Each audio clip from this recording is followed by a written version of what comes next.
பரதேசியாய் தங்கி வருகிற கானான் தேசம் முழுவதையும் உனக்கும் உன் பின்வரும் உன் சந்ததிக்கும் நித்திய சுதந்திரமாக கொடுத்து நான் அவர்களுக்கு தேவனாய் இருப்பேன் என்றார். நீங்க பரதேசியா தங்களுக்கு சுதந்திரமாய் கொடுப்பேன். அது சொல்றாரு, நான் பரதேசிய கூட எனக்கு எந்த ஒரு இது சொந்தமா இல்லாம நான் போயிட்டு இருக்கேனே, எனக்கு ஒரு சுதந்திரம் இல்லையே அப்படின்னு சொல்லிட்டு ஆண்டவர்களுக்கு தீர்க்கதரிசனம் உங்களை சுதந்திரவாணியாய்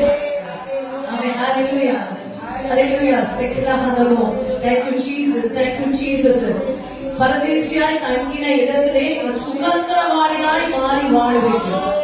அதுதான் ஆபிரகாமுக்கு ஆண்டவர் கொடுத்தார்.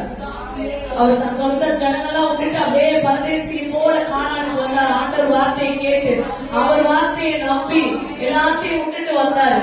ஆனா பரதேசியா அதாவது அவருக்கு சொந்தமாக இல்லாதபடி இருந்தார். ஆனா ஆண்டவர் சொன்னாரு, இங்கே இந்த இடத்தை எனக்கு உனக்கு நான் கொடுப்பேன் என்றார். என்ன நம்பி வந்த உனக்கு நான் கொடுப்பேன் என்றார். ஆமென். அல்லேலூயா. கர்த்தரை நம்பி வந்தீங்கன்னா நீ சுதந்திரமாயே இருப்பீங்க. கர்த்தரை நம்பினவங்க கெட்டு போனதே கிடையாது. ஆமென். அல்லேலூயா. கர்த்தருடைய வார்த்தைகள் என்றென்றைக்கும் அழியாததா இருக்கிறது. வானம் பூமி ஒழிந்து போனார், தேவனுடைய வார்த்தை ஒன்றும் ஒழிந்து போவதே. ஆமென். அல்லேலூயா. அல்லேலூயா.